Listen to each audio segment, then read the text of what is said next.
Hey everyone, welcome back to All Things Real Estate. If you're new here, my name is Eric Schweenard. I'm a realtor with Hometown Realtors here in Massachusetts. If you have any questions or any comments, you can always find me on Facebook and Instagram at ESC Realtor. Today, I want to continue working on the home buying process. However, as opposed to taking a step forward and going on to the next step of the home buying process, we are going to take a little bit of a lateral step and talk about some of the other things that have to get accomplished once you have an accepted offer.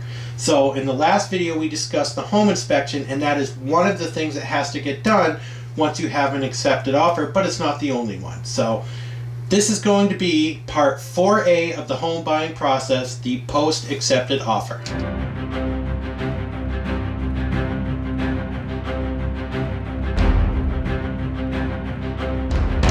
Okay, so once you do have an offer accepted, there are a couple of things that have to get done in order to move forward. So in the last video we talked about one of those things, which is the home inspection.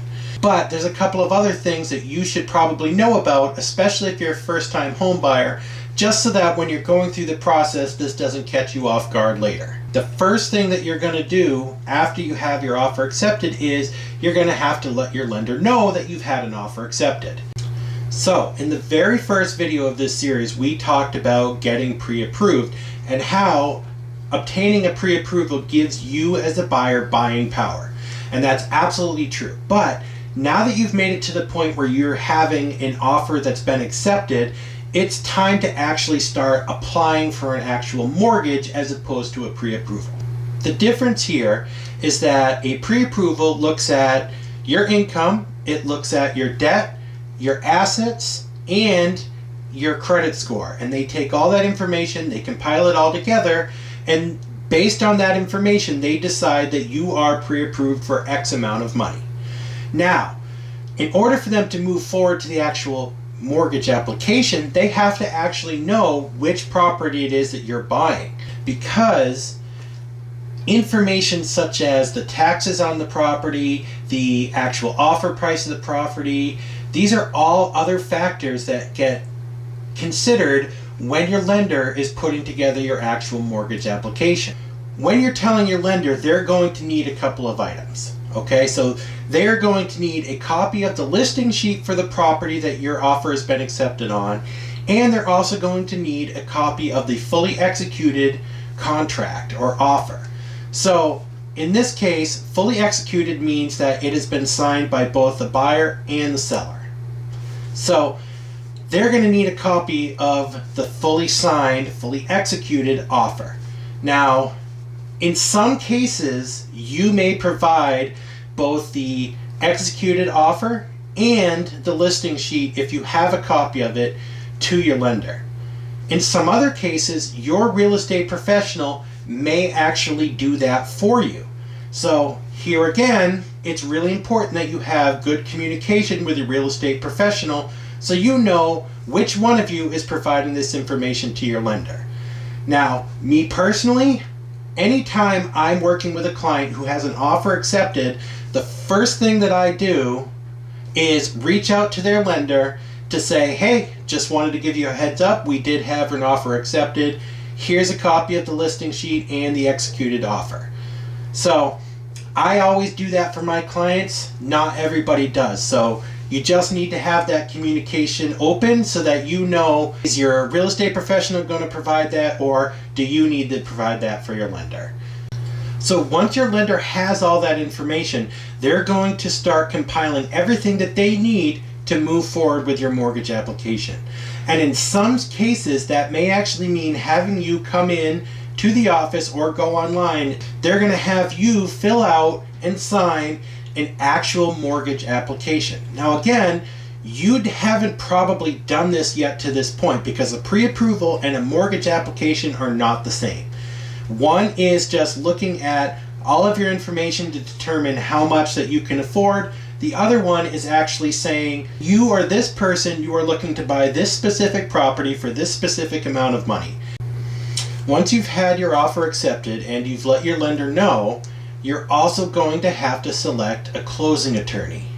So what I think is really important to note with closing attorneys is that closing attorneys don't actually represent you as the buyer. They actually represent the lender. Now, with that being said, during a home purchase, your interest and the lender's interest do basically align pretty well. So even though the closing attorney doesn't really represent you, the fact that they represent the lender does still work to your interest, because you and the lender both want the same thing.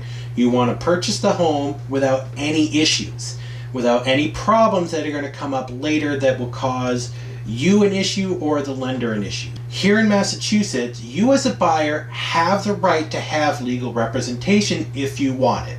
So you can choose to have your own buyer's attorney in addition to the closing attorney if you choose to do so, but it's not a requirement.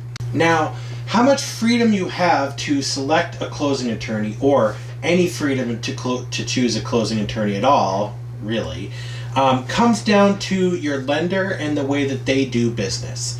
So in some cases, lenders will have a list of approved closing attorneys that they will provide you to choose from.